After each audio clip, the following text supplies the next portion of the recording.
Now I'm going to cover the Magic Wand tool. So the Magic Wand tool is usually the fourth icon here in the vertical toolbar in Photoshop. If you don't see a tool in the toolbar, by the way, like right now, it's set to the object selection tool. What you can do is cycle through the shortcuts. So the shortcut for the Magic Wand tool is W. And if the Magic Wand tool doesn't show up as an icon there in the toolbar, you can hit Shift W and it cycles through all those different tools that are collected in that one spot. So I'm shifting through and with Shift W, and there is the Magic Wand tool. Now the Magic Wand tool was one of the very first selection tools to be found in Photoshop, along with the lasso tool and the elliptical and rectangular marquee selection tools.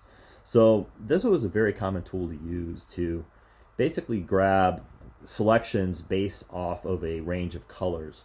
So the idea with the Magic Wand tool is if I select on a particular color, it's going to select similar colors and create selections around all those similar colors. So you see here I selected on part of this dark blackish blue of the statue here, and it's selecting similar colors throughout the image. Now this can be controlled, so a lot of the settings in the context bar for the Magic Wand tool are very specific to the tool, and those types of settings are the sample size, the tolerance, and contiguous. And point sample is basically going to look at the average pixels in a certain area. So the greater the point sample, the more range of color you are going to get. So usually this is set to a low value because you're usually trying to select very specific colors. The higher value you select here, as you go up from 3x3 to 5x5 all the way up to 101 by 101, it's going to select a greater range of colors. Tolerance is the same way, and what tolerance does is as you raise up this tolerance, the higher you go, it's going to tolerate a wider range of colors that you initially click on. So if I set this to a tolerance of 0, it's going to be very specific. I'm going to click on a very specific pixel here, and it's only going to select that exact value. For example, if I use the eyedropper tool, so I can hit I to bring up the eyedropper tool, select a pixel within the selection, within the little marching ants there, and if it's set to 0, and I look at my colors here, and I can turn on the actual details for the colors by clicking on RGB sliders here. And every time I click within the selection that I made when the tolerance was set to 0, I'm going to see I clicked on that initial pixel that was set to a value of R with 15, a value of G, which is 15, a value of B, which is 13.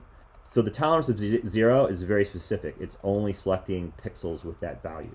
Now as I raise this tolerance up, so if I deselect that selection, go back to the Magic Wand tool and raise up that tolerance even further, let's say I raise it up to 32, and then when I click and select something, it's selecting a greater range. So now it's selecting a range of pixel colors that go beyond that initial pixel that was selected. And if you bring the Magic Wand tool up now and you click around and you look at the various colors here, you can see I have this greater range. You can see the numbers changing. If you want to select a greater range of color and you have an object, let's say, that has some sort of like gradation or shading to it, raise up the tolerance. Now if you raise the tolerance up all the way, let's say raise it up to 256, which is the highest you can go, and I click, actually it's 255 because we started 0. So if I raise it up to 255 and I click, it's literally selecting everything in that image. It's going to select the whole image. So it's selecting all the colors. So the higher you go up, the greater range you're going to get. So I'm raising this up, raise it up to 240, and it's practically selecting everything there in the image. So typically you want to leave this tolerance to a low value. Usually I set it to 32. I think that is the default.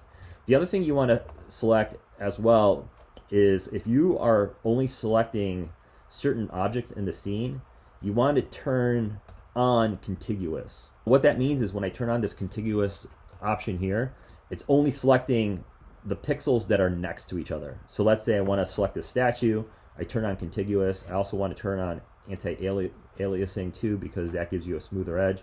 And then when I click on the statue, it's only selecting pixels that are connected within that statue. Now, one of the techniques that people will use with the Magic Wand tool is to use a shift select, which is the same as selecting the second combine icon in the horizontal control bar on top. So sometimes they will shift select things to grow that selection as they're selecting.